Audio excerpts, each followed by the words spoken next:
ایک بھائی کا سوال یہ ہے کہ پیشاب کے قطرے نکل آتے ہیں، ہوا بھی بار بار خارج ہوتی ہے،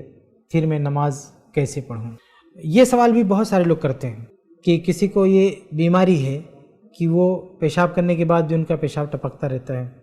یا بار بار ہوا خارج ہوتی رہتی ہے، تو وہ نماز کیسے پڑھیں؟ مطلب یہ ہے کہ وہ وضو کیسے کریں؟ وضو انہوں نے کیا لیکن تھوڑی دیر کے بعد وہ وضو ٹوٹ گیا، تو اب وہ کیا کریں؟ تو دیکھیں، اس کا حل یہ ہے کہ صحیح بخاری میں ایک حدیث ہے، اللہ کے نبی صلی اللہ علیہ وسلم نے استحاضہ والی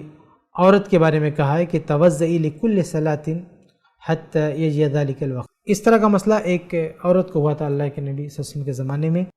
کہ اس کو استحاضہ کا معاملہ تھا، تو اللہ کے نبی صلی اللہ علیہ وسلم نے اس خاتون کو یہ حکم دیا تھا کہ تم ایسا کرو کہ ہر نماز کے لیے وضو کر لیا کرو، ہر نماز کے لیے وضو کر لیا کرو۔ تو یہی حل دوسرے لوگوں کے لیے بھی ہے جو سلسل بول کے شکار ہوں،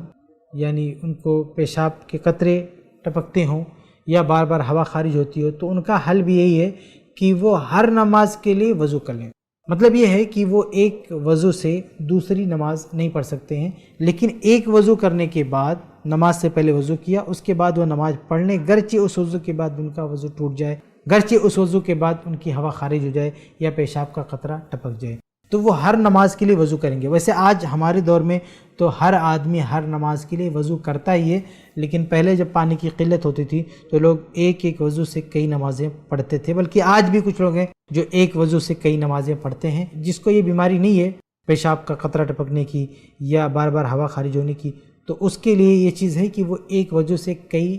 نمازیں پڑھ سکتا ہے۔ لیکن جس کو یہ بیماری لاحق ہے اس کو یہ پابندی کرنی ہوگی کہ وہ ایک وضو سے بس ایک ہی نماز پڑھ سکتا ہے، دوسری نماز کے لیے اس کو پھر سے وضو کرنا پڑے گا۔ تو اس کو لے کر پریشان ہونے کی ضرورت نہیں ہے۔ اسلام نے جہاں نماز پہ بہت زیادہ سختی کی ہے، وہیں نماز سے متعلق جو پریشانیاں آتی ہیں تو اتنی ہی وسعت دی ہے، اتنا ہی ڈھیل بھی دیا ہے اسلام نے۔ اگر آپ کھڑے ہو کے نماز نہیں پڑھ سکتے تو اسلام کہتا ہے بیٹھ کے پڑھ لیں، بیٹھ کے نہیں پڑھ سکتے ہیں تو لیٹ کے پڑھ لیں، لیٹ کے نہیں پڑھ سکتے ہیں تو اشارے سے پڑھ لیں، سفر میں ہیں تو 4 کی جگہ 2 پڑھیں، کسی مصیبت میں ہیں 2 نمازوں کو اکٹھا کر کے پڑھ لیں، مسجد میں نہیں آ سکتے گھر پہ پڑھ لیں، کوئی عذر ہے تو بہت آسانیاں ہیں۔ تو جو لوگ اس طرح کی بیماری کے شکار ہوں وہ اس وسوسے میں نہ رہیں کہ ان کا وضو ٹوٹ جا رہا بار بار، اب ان کی نماز کیسے ہوگی، نماز کیسے پڑھیں، تو وہ صرف ایک بار وضو کر لیں اور اس وضو کے بعد چاہے ان کا پیشاب کا قطرہ ٹپکے یا ہوا خارج ہو، وہ اس نماز کو پڑھ لیں، اس کے بعد جب اگلی نماز کا وقت آئے گا تو دوبارہ وضو کر لیں گے۔ لیکن اگر پیشاب کے قطرے ٹپک رہے ہیں تو ان کو